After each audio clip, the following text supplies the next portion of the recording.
Well, you know, the Middle East is a major focus for a few months now. And in particular, you mentioned China, which is currently a drag on Nvidia's top line. Now, the Middle East is meant to offset some of that shortfall in the coming quarters and the coming years. So there's a big focus on that region. The way that you can think about that is that over the last few years, we have seen major build-outs of infrastructure in the US. But currently, the hyperscalers, so the likes of Google, Amazon, Microsoft, etc., are running into constraints with regards to power availability. And of course, the Middle East, with plentiful power available and also access to a lot of capital, is a region that can offset some of those shortfalls. So Altman and Musk, they have a very tense relation. We think that there is room for both of them to be in the AI market. It is a very large market, still in the very early stages of growth. So I expect both of them to continue to focus on that region, but also the rest of the world. Well, Rolf, not to labour the point here, but this is particularly interesting to see this type of influence from Elon Musk over such a major deal that was announced as part of the president's visit in May. Just on this, do you think XAI, and of course you follow this really closely, do you think XAI actually has the technical or commercial clout for Musk to actually justify demanding a seat at the table in a project of this scale? Well, OpenAI is at the moment the undisputed leader in AI, in frontier models. You know, market share estimates range between 70 to 80%, so they are very clearly the leader. However, XAI, backed by Musk, is putting a lot of chips into the ground. It is, without any doubt, also one of the front runners when it comes to model performance. And Musk, wielding his influence with Tesla, with SpaceX, with his other portfolio companies, yes, he can absolutely demand a seat at the table there. But as mentioned, I don't think that it is one or the other. Both of those companies can absolutely play a role and will need to play a role when it comes to the infrastructure build-outs that we'll see over the coming years.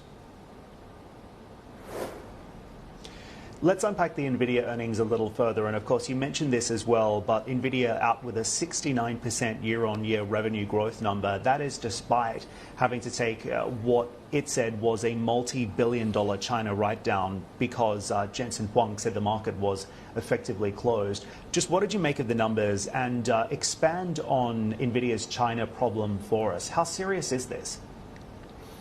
Yeah, Dan, it's China was the focus point going into the print.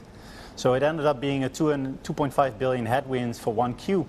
But importantly, for a good segment of the first quarter, Nvidia was still able to ship into China. So the headwinds going into the second quarter is closer to 8 billion. So that's a very significant headwind for Nvidia. That said, they still guide for a few percent, 2% of Q-on-Q growth for next quarter. So what we see is that headwind from China is being fully offset by demand elsewhere. And we think that that demand from other sources can be explained by very high continued increase in inference demand, so usage of models, and in particular the more advanced reasoning models, such as OpenAI's O3 model. Those models consume an order of magnitude more compute than the GPT models, so the previous generation models. And we really see that demand now taking off and driving Nvidia's top-line growth. China is a major market, 50 billion in potential annual revenues. Now, we know that Nvidia is working on getting one of its new chips, a Blackwell generation chip, designed into China. But we're not sure on the timeline. So this headwind that we see, it might continue for a few more quarters, but at some point I would not be surprised to see Nvidia beginning to ship into China, because the alternative is that you lose that entire market as US infrastructure companies such as Nvidia, and you essentially would cede that market to the likes of Huawei, which arguably is also not in anyone's interest. Is it fair to say that the United States will, of course, maintain the qualitative technology advantage here by ensuring that it has access to the most sophisticated, the most advanced Nvidia chips? It seems as if even if Nvidia did make a chip that would be suitable to China, it wouldn't have the same level of capability.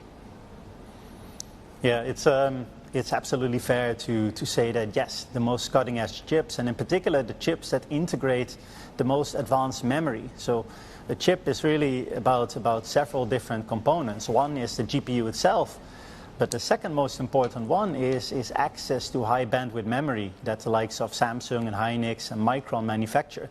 And it is integration of both of those components that gives those chip its capabilities. So what the US will likely do is, or potentially do, is to allow Nvidia to export chips to China, but only under the condition that the memory that is integrated onto those chips is of a lesser quality, of less advanced quality.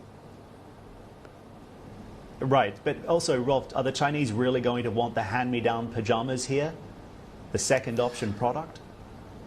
They would rather not. They would absolutely prefer to have the higher-end chips, but Nvidia is so far ahead compared to local players such as Huawei that they will still happily take the chips. And we can see that by H20 demand. So the chip that was just banned, H20, 8 billion per quarter. So probably there will also be sizable demand for a down-spec'd next generation Blackwell chip.